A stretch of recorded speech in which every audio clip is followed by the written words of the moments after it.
être vivant sur notre chère planète incarne de manière éloquente l'extraordinaire capacité de l'univers à créer un équilibre parfait et à faire ensuite ce à quoi la vie est destinée, prospérer.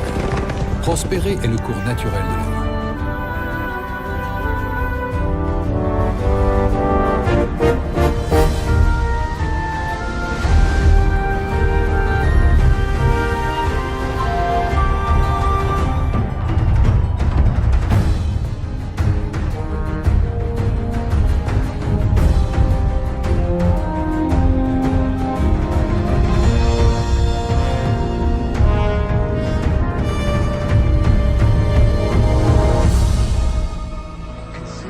Penchons-nous sur ce qui représente sûrement l'une des plus grandes merveilles de ce monde. Comment un œuf minuscule et un seul spermatozoïde, dotés d'un courage à toute épreuve, sont-ils capables de déclencher un processus qui donne naissance, au final, à l'un d'entre nous.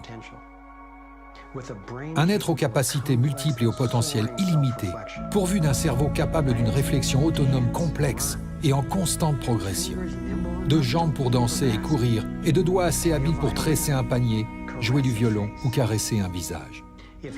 Si la nature nous enseigne une chose, c'est bien que la vie est censée fonctionner et que, comme toute chose vivante, notre but est de prospérer.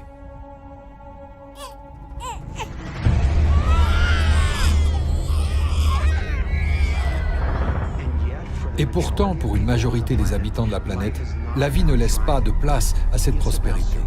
Elle consiste simplement pour eux à survivre, à essayer de tenir bon. Est-ce vraiment le mieux qu'on puisse faire? L'univers a-t-il œuvré pendant près de 14 milliards d'années pour finalement engendrer une espèce qui soit l'ennemi de la vie elle-même et de sa propre planète? Je ne crois pas. Je m'appelle Foster Gamble. J'ai passé pratiquement toute ma vie à essayer de comprendre ce qui pourrait expliquer l'appauvrissement et la bouleversante agonie de notre planète. Dans ma jeunesse, poussé par la misère dont j'étais témoin et par mes craintes pour notre survie, je suis parti en voyage en cherchant la réponse à différentes questions. L'humanité est-elle seulement capable de prospérer? Si oui, pourquoi ne prospérons-nous pas? Mes recherches m'ont conduit en des lieux où jamais je n'aurais pensé me rendre, révélant de surprenantes découvertes, apparemment sans rapport entre elles, mais qui se sont finalement révélées, intimement liées. Comme vous pourrez le constater, j'ai découvert un code, un motif naturel intégré dans l'art et les icônes à travers les siècles. Je crois que ce code est la clé d'une nouvelle source d'énergie, propre et renouvelable, qui pourrait totalement révolutionner la vie de l'humanité. Je suis parvenu à comprendre comment notre système économique était manipulé et j'ai découvert ce que nous pouvions faire pour que ça change. Mon voyage m'a fait découvrir des manières de reprendre les choses en main et de créer des systèmes libérateurs et sains partout sur la Terre. J'ai compris que nous ne sommes pas une erreur, nous sommes simplement trompés. Nous avons été inconscients de notre éclat, dépouillés de notre force, ignorants de notre génie, inconscients de notre véritable pouvoir et de notre splendeur. Mais tout cela est sur le point de changer. Je vous invite à partager les moments forts de mon invraisemblable voyage. J'ai créé ce navigateur afin de nous faire voyager dans le temps et l'espace. Laissez-moi vous donner un aperçu. Sur cet écran, nous pouvons accéder à ce que j'appelle nos constantes. Il s'agit de données critiques qui ne nous sont pas communiquées par les médias institutionnels qui, aux États-Unis, sont passés de 50 sociétés à 5, en à peine plus de 25 ans. Nous les utiliserons pour vérifier comment nous allons vraiment. L'écran de droite illustre l'établissement d'un système de vie sain et durable sur la planète Terre. C'est ce que j'appelle les aperçus de navigation. Et voici notre boussole. Au lieu d'utiliser une aiguille pour chercher le nord dans le champ magnétique terrestre, notre boussole correspond à la structure du champ lui-même. Et cette structure, comme vous le découvrirez bientôt, possède d'étonnantes ramifications technologiques et sociales. Après avoir consacré ma vie à cette quête, j'en suis arrivé à croire que ce modèle détient en fait la clé pour créer un monde qui fonctionne pour tous. Alors allons-y.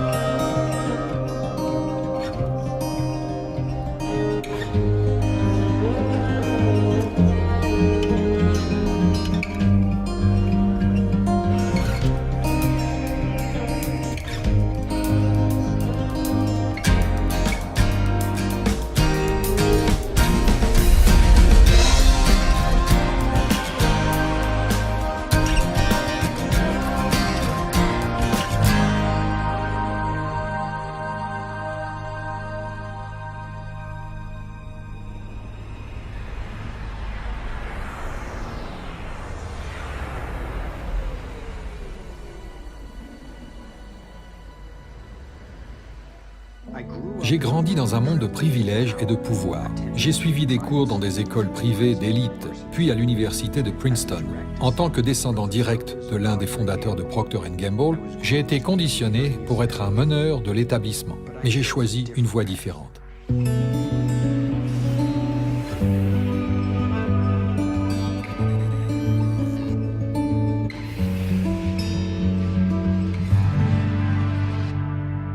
J'ai commencé à en prendre conscience quand j'étais à l'école primaire.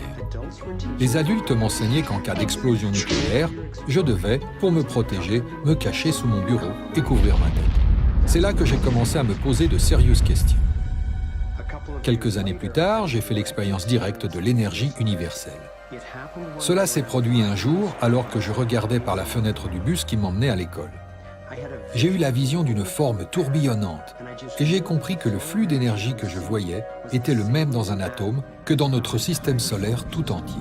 J'ai profondément ressenti que j'étais également, d'une certaine manière, constitué sur la base de ce même modèle.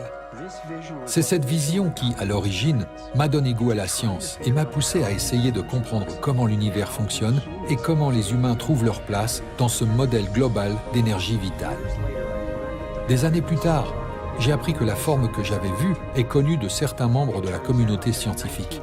Il s'avère qu'en 1921, Albert Einstein a reçu le prix Nobel pour avoir découvert que lorsque de l'énergie est libérée dans l'univers, de la plénitude en émerge. Ce modèle nous en dit vraiment long sur la manière dont la vie évolue.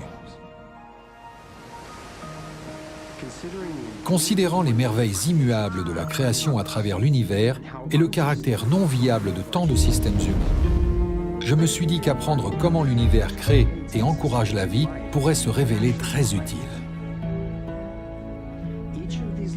Chacun de ces paquets d'ondes de plénitude qu'Einstein a découvert, que l'on appelle quantum, ou dans ce cas un photon, est constitué de ce qui l'entoure, mais en reste distinct, tel un tourbillon dans l'eau. Ces paquets ont toujours la même forme, quelle que soit leur taille. De manière surprenante, ils ont un lien avec des questions apparemment sans rapport, comme la guerre au Moyen-Orient, l'effondrement financier global et comment obtenir justice pour tous. Nous sommes sur le point de découvrir comment. Les mathématiciens nomment ce modèle le tor. Dans un tor, l'énergie arrive par une extrémité, circule autour du centre et ressort par l'autre extrémité. Un tor est équilibré, autorégulé et toujours entier. Officiellement, c'est le scientifique et inventeur Arthur Young qui m'a, le premier, présenté le tor. Le futuristique Duane Elgin explique comment le tor constitue le modèle primaire utilisé par la nature pour la vie à tout niveau. L'évolution implique de s'ouvrir, se déployer. La question est donc la suivante. Qu'est-ce que l'univers déploie ?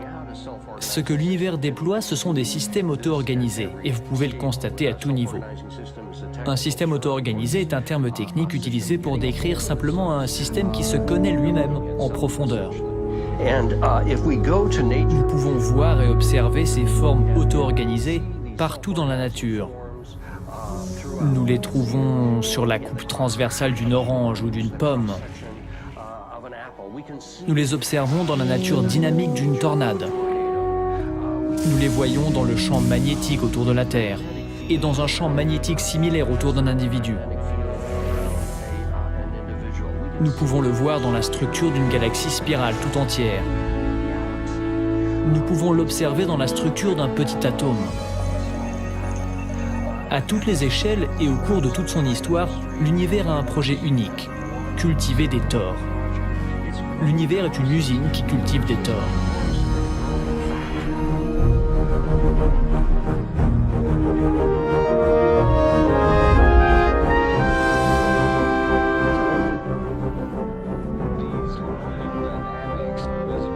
Ces dynamiques toroïdales sont visibles à différents niveaux.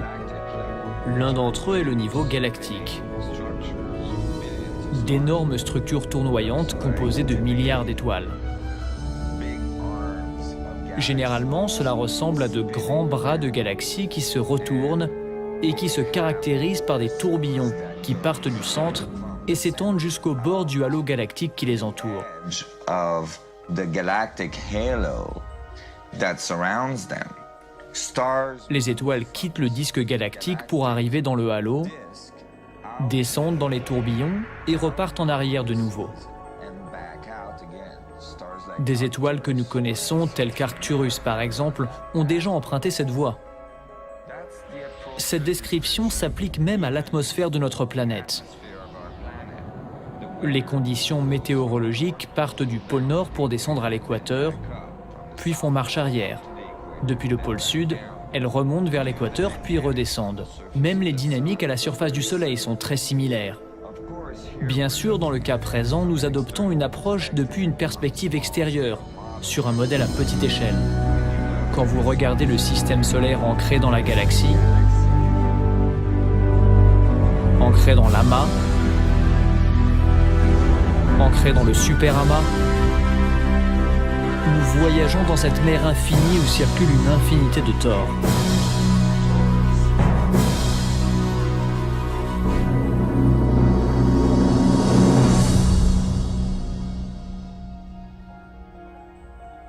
The torus is like the breath of the universe. Le Thor est comparable à la respiration de l'univers. Il s'agit de la forme que prend le flux d'énergie à tout niveau de l'existence. Mais il y a également une structure sous-jacente dans laquelle les flux s'assemblent, comme une sorte de squelette. Elle porte le nom de Vector Equilibrium, un terme inventé par l'un des plus grands penseurs du XXe siècle, Buckminster Fuller. Inspiré par le travail visionnaire de Fuller, j'ai passé des dizaines d'années à effectuer des recherches sur les dynamiques du Vector Equilibrium et du Thor. Le potentiel de la forme d'énergie toroïdale m'a tellement subjugué qu'en 1997, j'ai cofondé un groupe de réflexion multidisciplinaire, le Symposium Sequoia, afin d'étudier ce modèle et d'explorer ses applications. Les recherches que nous avons cumulées m'ont convaincu que le Thor et le Vector Equilibrium sont des modèles primaires fondamentaux pour la création de l'univers à tout niveau. At the Sequoia Symposium gathering, Lors des réunions du Symposium Sequoia, j'ai appris que certains inventeurs prétendaient utiliser la dynamique du Thor comme point de départ pour des appareils générant de l'énergie sans combustion. Ce progrès révolutionnaire, ouvrant sur ce qui est parfois appelé point zéro, radiant ou encore énergie libre, est désormais plus simplement appelé technologie de la nouvelle énergie. given that so much of the suffering Puisque la souffrance dans notre monde résulte si souvent du manque d'accès à l'énergie, j'ai réalisé qu'une énergie gratuite, illimitée et propre constituerait l'une des avancées les plus marquantes de l'histoire. Plus qu'améliorer, cela pourrait carrément transformer la qualité de la vie sur cette planète. J'ai donc commencé à me demander qui d'autre avait connaissance de ce modèle, de cette puissante source d'énergie potentielle. Lors du symposium, des scientifiques m'ont montré comment le Thor avait été encodé par différentes cultures depuis des millénaires. Apparemment, les cultures ancestrales ont ancré ce code dans les formes les plus durables dont elles disposaient, dans les histoires, les icônes, les alphabets et les constructions. Nous voici sur l'un des plus vieux sites sacrés du monde, le temple d'Osiris à Abydos, en Égypte. very little writing is found in these Très peu d'écrits ont été trouvés dans le temple d'Osiris. There is one Cependant, il existe une information très importante dans ce temple, sous la forme d'un dessin à peine visible, mais clair et précis. size drawing Il n'est pas gravé dans la roche, etched into the rock. il n'est pas sculpté. De manière extraordinaire, il est brûlé dans la structure atomique de la roche. Of the rock in some extraordinary way. Nassim has decoded the Osirian Nassim a décodé le symbole d'Osiris en 3 dimensions. Étant donné que notre monde n'est pas en 2 dimensions, il est logique que les codes donnant des informations à son sujet ne soient pas limités à des représentations plates. Sa version tridimensionnelle du symbole d'Osiris commence par le Vector Equilibrium, un champ de force parfaitement équilibré, avec 12 lignes d'énergie égales qui rayonnent. Elle stabilise son centre comme les 12 rayons d'une roue.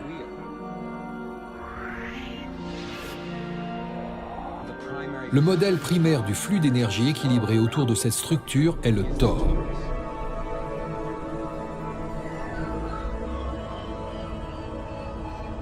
Nous passons maintenant au niveau suivant, plus vaste, avec un total de 64 pyramides appelées tétraèdres. Si nous plaçons des sphères dans la représentation du champ d'énergie toroïdal entourant chacune des pyramides, et que nous écartons les pyramides, nous nous retrouvons avec une matrice qui, étonnamment, se superpose exactement à l'icône d'Osiris, un modèle en 3 dimensions de celui brûlé dans le mur